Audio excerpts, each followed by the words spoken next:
Welcome to the start of your web development journey. If you aspire to build great looking websites like these, by yourself or either with a team, you are in the right place. Today we'll be learning the basics of HTML so that you can start out your web dev career. Make sure to master these things with great care, because remember, great buildings can only stand on firm foundations. So with that, let's get started. Now before we begin, we have to do some preparations.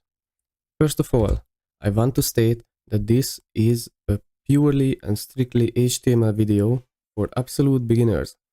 There will be no styling in this video, no CSS, and due to that, I'm saying this for the beginners, don't be surprised, it will look like a damn skeleton. It will be bare bones, it will be ugly, but it's necessary for the process. The other preparations that we need to do is actually get a text editor. It can either be Visual Studio Code, Sublime Text, Notepad++, I don't know, there are a ton of text editors out there. What I do recommend is getting Visual Studio Code because it is the industry standard as of now. And by learning to use Visual Studio Code, even though if it's a bit overkill for this type of project, you will be far ahead because you save time. And you also need to get a web browser. Google Chrome, Mozilla Firefox, and Microsoft Edge are fine, but I do recommend using Google Chrome as it is yet again the industry standard. Most of the developers use the Google Chrome's web tools developer tools, because that's the most complex and that has the best features out of all. So for downloading Visual Studio Code, you can come to code.visualstudio.com/download. And here you can choose either for Windows, for Mac, or for Linux. We also have a video on how to install and set up Visual Studio Code along with extensions. So it's going to be pretty straightforward, but I believe you can easily go through the installation steps and solve this yourself. Now let's get to the question. What is HTML? Well, HTML stands for Hypertext Markup Language. What this basically means is that HTML defines the structure or the layout of the web page. Without HTML, there is no web page, there is no website. So it's an absolute must, no matter whether you're developing in a huge framework, which is for more advanced developers, or just simply using an HTML file. And I also want to state that HTML is not a programming language, okay? It's a markup language for the browser to know what type of elements it needs to render, because that's what HTML tells, the structure, the elements. So now that we know what is HTML, let's create our first HTML file. So the first HTML file that we are actually going to create is going to be named index.html. And you're going to create a lot of index.htmls during your web dev journey. Why this? Why not any other name? So first of all, the HTML files have to end with .html. That's a must. And the index.html is actually the root file of the web page. So when you go to google.com, it's actually an index.html. Or if you go to visualstudio.com, then it's actually again an index.html. But here is the example. So index.html is equal to the google.com, but for example, about.html is going to be equal to the google.com/about. So if you go to the Visual Studio Code website where we've been a minute ago, then it was with the /download. So it's actually going to be download.html. I hope that's clear. Now let's jump right onto creating this file. So the way we're going to create this file is by coming here to our Explorer, File Explorer, and then I'm in a folder called HTML Crash. So I recommend you create a separate folder for this one. Then you come here, new file, and we are going to say a new text document. So we are going to name it index, as we discussed before, and instead of text, we are going to give it the HTML extension name. If I press enter, it's going to remind us that we are changing the extension name, and that's how it's going to actually be an HTML file. You can see the icon changed. The icon will be the default browser you're using. That's what it's going to open it with. For me, it's Google Chrome. And if you don't see or you cannot change the HTML, please be aware that if you create a text file without this setting being turned on, then it's going to actually name it index.html.text. So what you need to do is come here to view, and the file name extensions need to be checked in, because otherwise you see it's only saying index. If I check it in, index.html. And now that we're done with this, we can open up our file, and you see that there is the path that's in your documents. An index.html is completely local. It won't be available on the net, so you have to deploy it later if you want that, but we'll be having videos of that also. It's basically exists only on your computer, and you can see it's a totally blank document. So what I'm going to do is actually just open up Visual Studio Code, and this is what you're supposed to see. So I come here up to File, and then Open Folder. We're opening the whole folder. It is good practice to open a folder, because then you'll be able to access all the files. Later we'll have a CSS file and a JS file there. So just come here, Open Folder, and you are going to browse for your HTML crash folder. And as you can see, on the left side, there is our index.html. If I click it, it's completely empty, as it should be. So to get this started, we are going to call Visual Studio Code's help for the basic HTML structure. This is going to be a shortcut. Don't get overwhelmed. We'll go over each line. There are two ways to do it. Alright, so you zoomed in so that you can see better. The way you call the basic HTML structure is by either with an exclamation mark, like this, or by saying HTML5. Now, this is a lot, but we'll go through this line by line. So the first thing that this is going to say is that it signals to the browser the file that it's currently processing is an HTML file. And this also will tell the browser that this is an HTML5 format HTML file.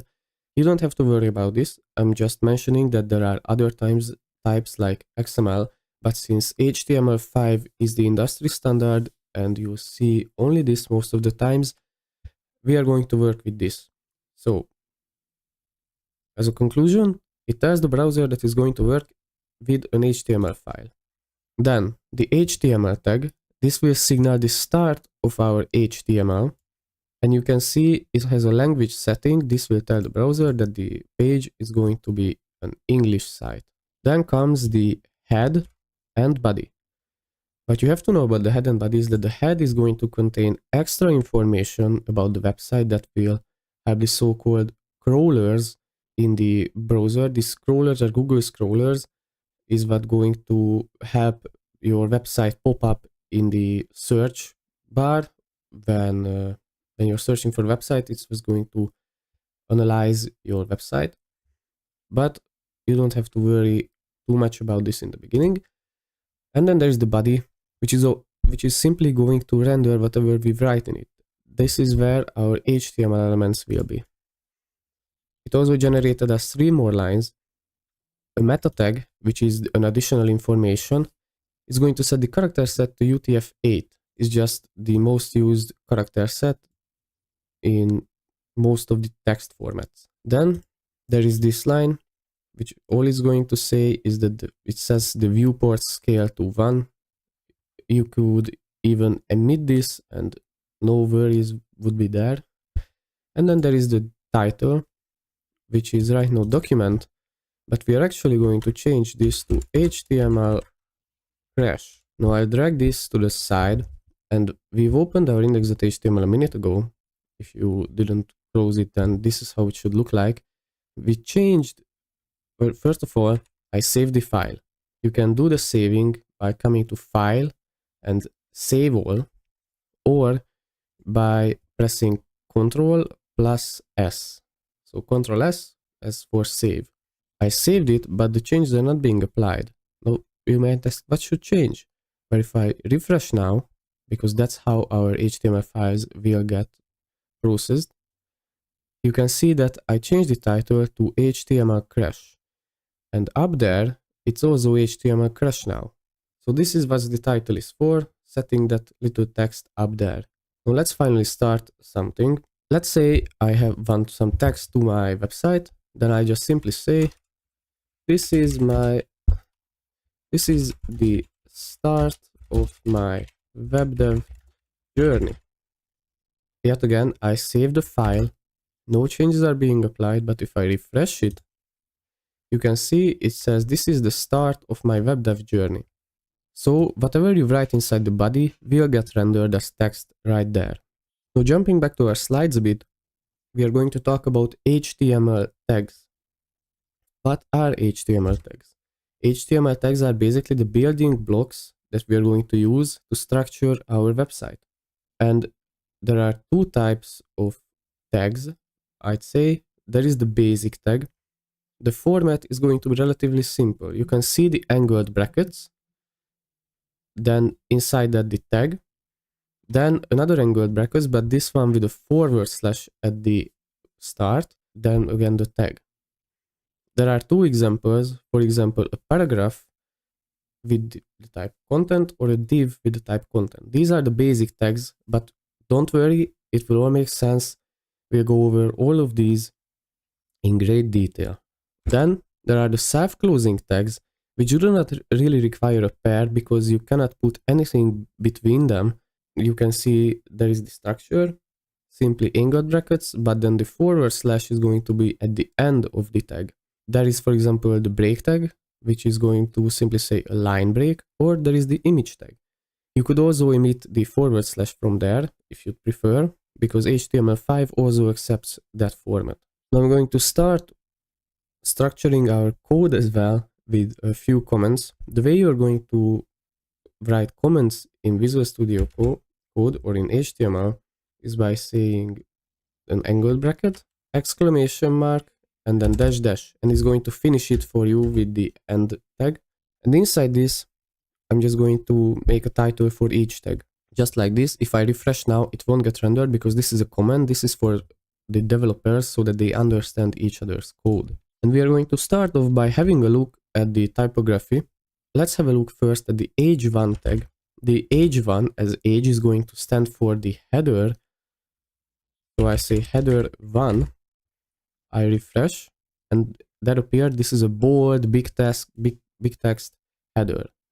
What this is going to do. And the reason there is a 1 there is because there are actually 6 types of headers, right, that exist. So if I say h2 and header 2 and refresh, then you can see it's a bit smaller and it's going to keep getting smaller until we reach h6. I'll show you all 6 and fill up the values. So I filled it up, I even zoomed in a bit more, I hope it's visible. And now you can remember, come here and say save all or Ctrl S. I save, then refresh, and you can see those are the tags right there, from h1 to h6. The last typography tag that I want to show you is going to be the paragraph tag, which is simply a P, and inside it we are going to put some dummy text, which is just for display, so it won't even make sense. And the way you can do it in HTML, or sorry, not in HTML, in Visual Studio Code, is by saying lorem. So if you say lorem, press enter. If it overflows like this for you, press Alt and Z. It's still going to overflow. You can see it's some stupid dummy text. But if I refresh this now, you can see the paragraph element wraps it around. So whatever you put inside the paragraph element will have some space from the top and the bottom. And if I copy this paragraph element a few more times, we can show this better. So if I refresh, there you can see these are all paragraph elements. Now I want to talk a little bit about inline text stylers. Inline, which is going to mean that they won't take up any space. They will simply be in line with the text. So they won't be formatted and structured like this, like a P element. And just to demonstrate this, let's say I'm going to say strong, and strong will stand for bold as well. Actually, I'll show you in a minute two variables of this. If I wrap lorem with strong, this is the third paragraph, and I save and then refresh, you can see how lorem gets boldened. If I do the same but with the b tag, which is also stands for bold, and I refresh, then you can see it also gets bold. To hit two birds with one stone, I want to show you this with the introduction of lists. Now lists, you are most familiar with them if you've used the text editor. You can do by, there are two types, either an unordered list or an ordered list. First, the unordered, which is the UL tag unordered list. Makes sense. Inside the unordered list, to make elements, you can say li, like list element. And inside the li, you can write whatever you want. For example, strong. I'll copy this a few more times to make a few more elements. Save it and then refresh. You can see there are the strong, bold, and italic, whatever I just listed there in the list element. You can actually do the same if I copy this now, the whole UL element, and then I say ordered list instead of unordered, so OL element. If I save and refresh now, you can see there are the strong, bold, italic with 1, 2, 3 before them. Now let me just do a bit of styling. What I'm going to do so that you don't have to watch the bottom of the page is come here, and you don't have to do it. This is for the video purposes. Style, and I'm actually going to set a height of 3000 pixels for the body, so the whole body, and this will enable us, if I refresh, to start scrolling basically 3000 pixels down, so you can watch in the middle. The reason I said I'm going to show you inline text stylers here is because they are much better to see in a listed format. So as I said, inline text stylers will wrap something inside them. So we can say strong, and then inside the strong we wrap this text called strong in the list.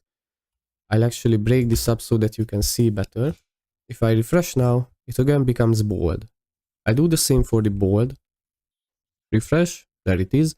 And there are 4 more that I want to show you. So I'll cut it here and come back when I've done the formatting. So I've done all that was needed. As you can see, the strong tag will make something bold. The B tag will also make something bold. You can see it right there. The I tag will make something italic, while the emphasize tag will also make something italic. The delete tag will cross the text out. You can see right there. And the inserted tag will make an underline to the element. These are not the most important things in HTML, but they are good to know and they are easy to start with, so I wanted to cover these things. And before we jump into links and images, I just want to mention that there are these div tags. You're going to come across a lot of them if you are reading someone's code. So divs are mainly wrappers, the most often used elements. That's all divs are. I actually zoom out a little bit here because it's getting annoying. Divs are basically just containers. They are neutral containers. You will see them styled a lot. They are like little boxes that hold items. That's all they do. I just wanted to mention this. We're going to jump into links and images. Hey there, it's me from the future. I made a huge mistake here. So I put the div outside of the body tag. It will work regardless. I will be putting everything outside of the body tag, but please, you guys, put it inside the body tag, everything that I write. And just keep in mind that this is how it should be. And this was just a mistake that I put it outside of the body tag. Now, before we get started with the link elements, let's come back to our slides and talk a little about HTML attributes. What are HTML attributes? Basically, they are settings for the elements. There are all types of attributes. For example, the image has an attribute called source, and that will say what type of image you want displayed there. They always start at the start tag. So if we are talking about, as we saw, the basic type of tag, not the self-closing tag, then it's always going to be on the first element. This is the syntax that it's actually using. So the tag attribute equals, and then you give it the value. These are two examples. One is actually what we're going to be using, the href google.com, and then the image which I was talking about, which is the tree.png. So if we come back now, the anchor element is actually an a tag as for anchor, and it will give us the href attribute by default, and inside this we can say https://google.com like this. And what this is going to say, if I save and refresh, oh sorry, you see, it won't actually get displayed only if you write something inside it. So for example, go to Google, I refresh. Now it will show us the google.com page.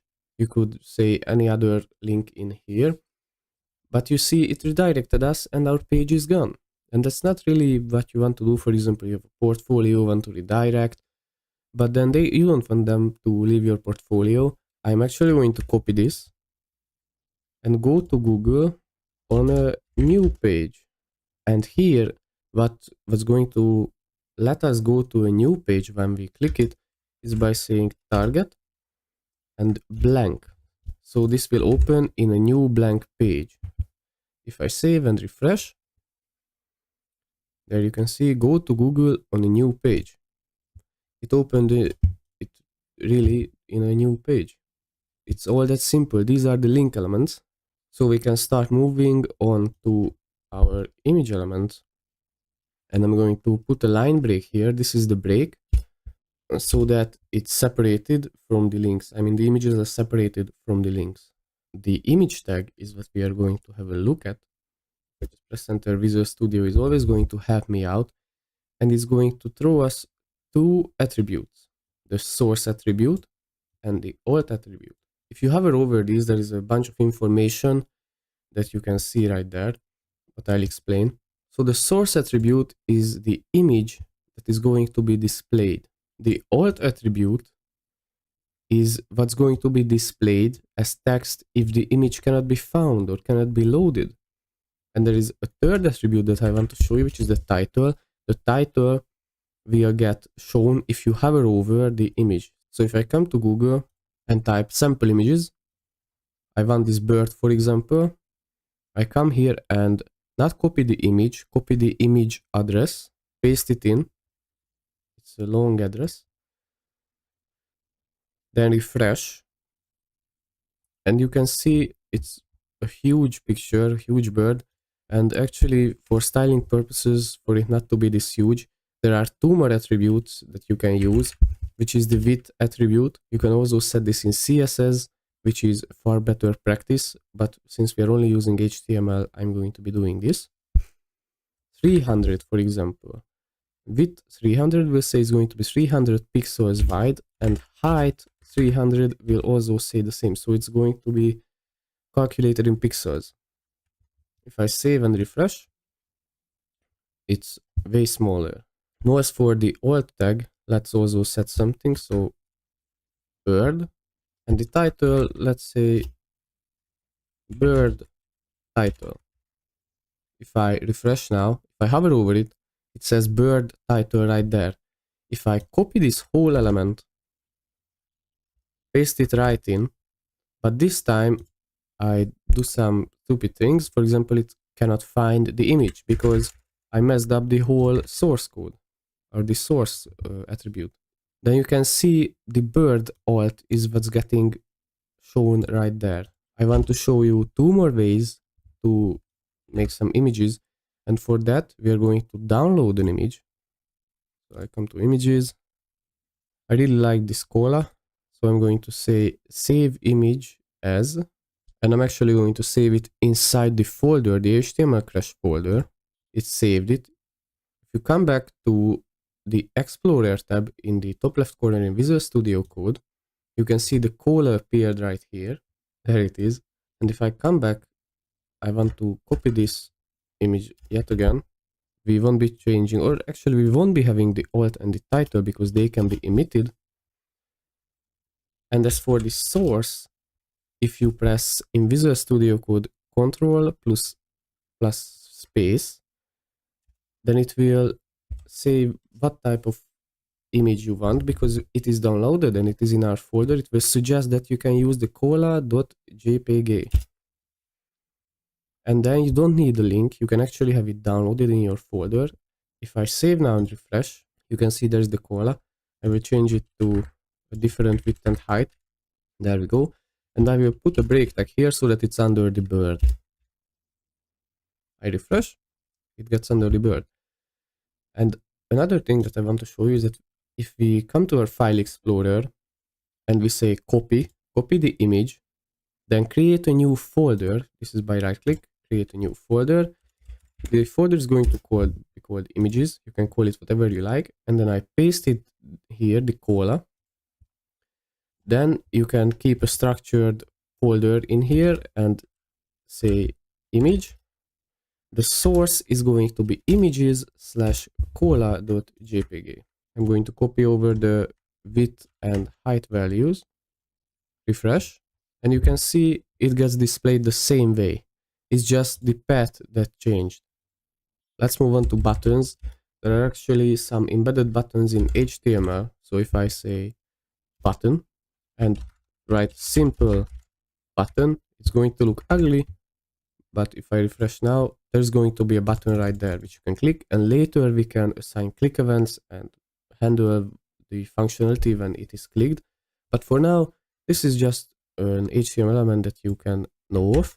And if I paste it here, and there is an attribute for this one as well called disabled. The disabled you can set either to true or false.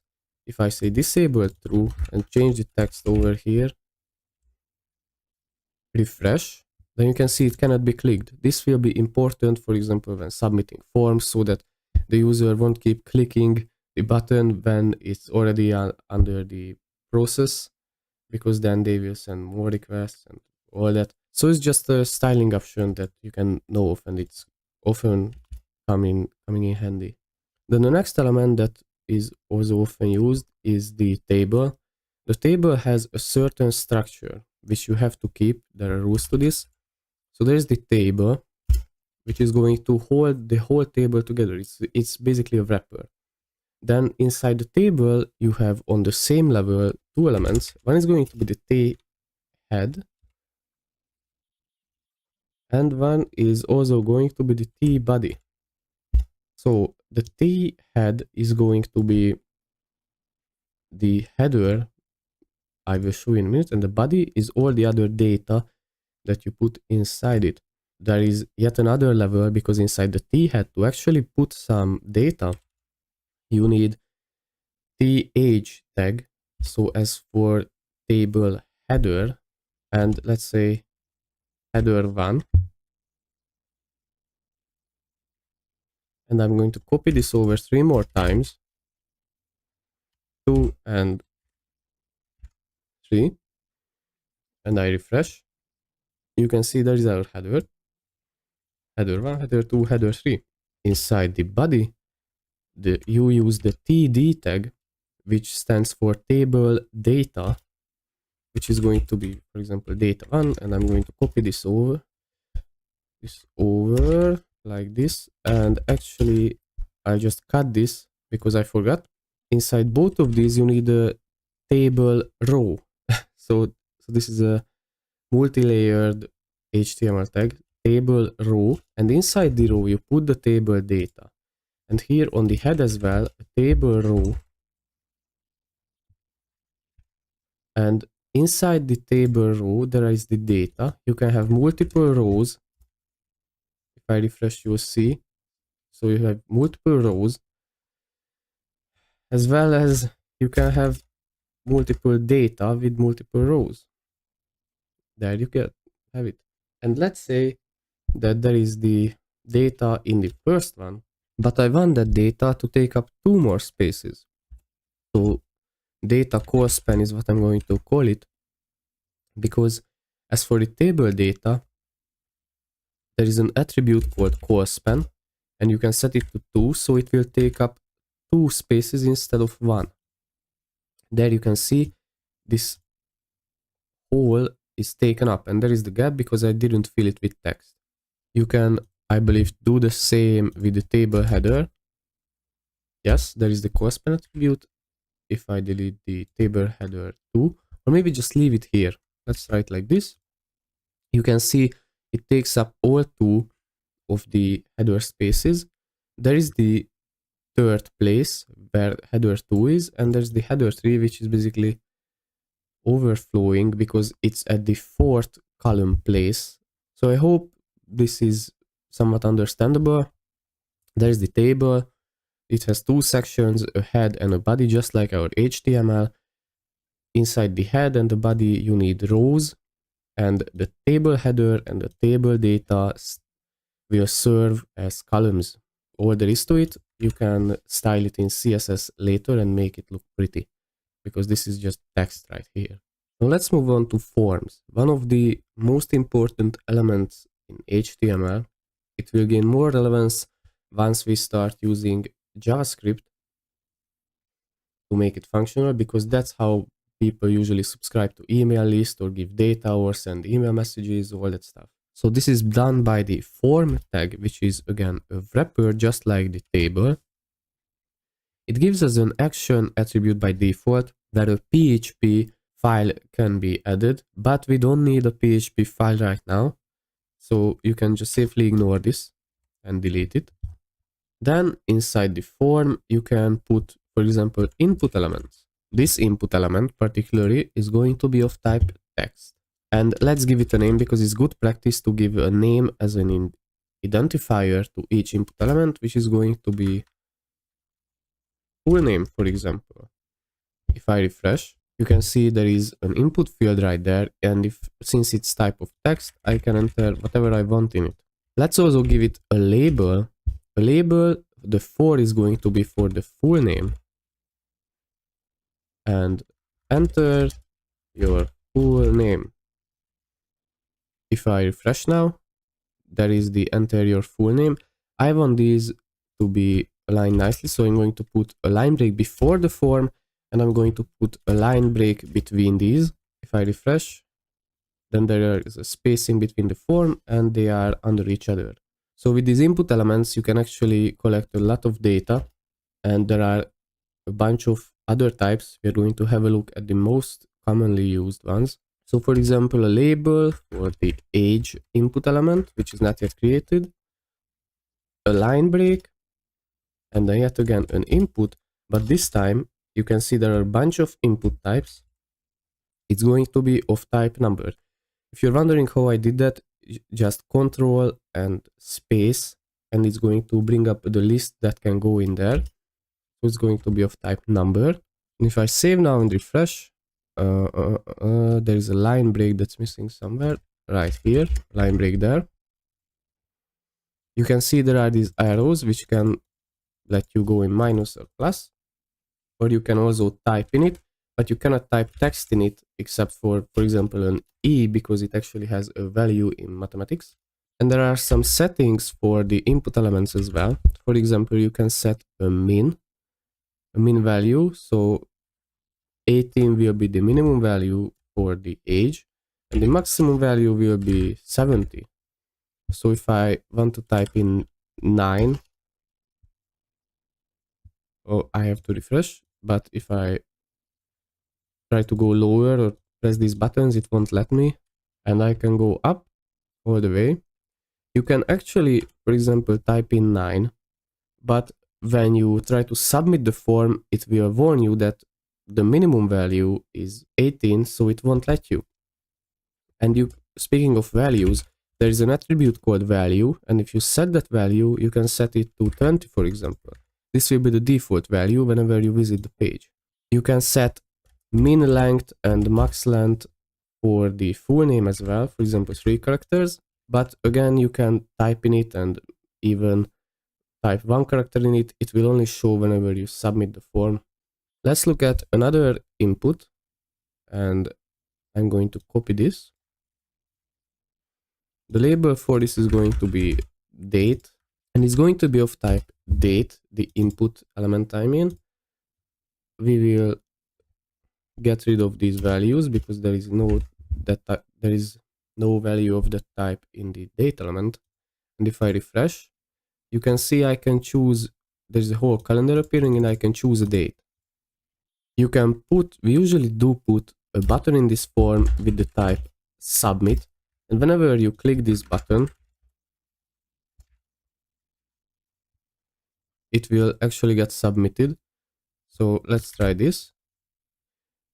I submitted, and do you see how we set a min length to 3 characters, and it's warning us that there is only one character right there. Or if I say 9 here, but I actually say something like this, then the value must be greater than or equal to 18.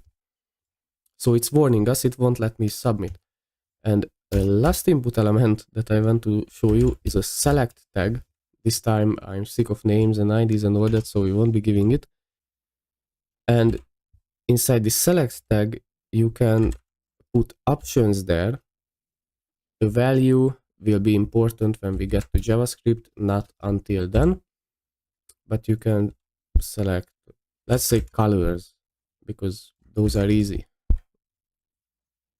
This will let you select from all of these colors, so blue, green, red. You can see right there is a drop down, and this is the base drop down in HTML, and we are reaching the end of this. So I want to talk about structural elements, which are going to be header, section, and footer. So if I say header, section here, section there, and the footer, these will do nothing, absolutely nothing. They will simply be like a p tag or a div or another div. This is for the developers and the browser to know that, well, there is a header, usually a navigation menu comes right there. Well, there is the footer, usually a copyright and some other information like contact information comes there. And those are sections so that you can separate your content. These are some newer elements. You can replace these with simple divs, or you can simply use these. It will help keep your HTML a bit more clear. But other than that, there is no real use to these. I just wanted to show you. And we finally get to combining stuff. So for example, if I go back for our link elements, our anchor elements, I copy this, remove the go to Google on a new page, and put an image in there with the, let's use the cola. And let's actually give it a width of 150 pixels and a height of 150 pixels. Pixel is not needed there. Then you can hover over it, click the image, and it will throw you to Google. So whatever you have that you can combine, wrap in each other, as you can see, an A can be, or an image can be wrapped in A elements. You can do all the same. We've basically done this in our list elements with the inline tags right here. So the insert, the delete inside the list element, you can do all that. So what I encourage you to do as for the end of this is to, whatever you have in mind, try combining stuff and try coming up with something new. So this is so that you can practice using these elements, because HTML is really the start of all the things in the web development. So without HTML, there is no website, as I said. And to give you an idea of what you can try playing around with is actually copying this HTML file, pasting it right here, renaming it, for example, to about.html. Then there is the about, but this time I'm going to cut all of this out. And I just noticed that we were working this whole time outside of our body tag, which is not one thing that you want to do. This was a mistake, but it worked regardless. You can see, you can try out all these things. So I just put this back inside the body. Pay attention to this. The example I wanted to show you is coming on to a element, and if you press Ctrl plus space in here, you can see we can go to the about.html. And inside the about.html, I'm going to set another one. We go back and we can jump across our HTMLs with these anchor elements. So if I refresh, here is the go to tag that I given. We can go to our about.html. You can see it changed in the browser. Then we can go back. It's all that simple. So I really encourage you to play around with these and maybe look up some more elements and hone your HTML skills to mastery. So with that, this video is over. I highly encourage you to go to the CSS crash course. If it's not out yet, we'll be having it out in about a week. And if you found value in this video and would like to see more, then please consider giving us a like, maybe even subscribe. But other than that, I hope to see you in the next one.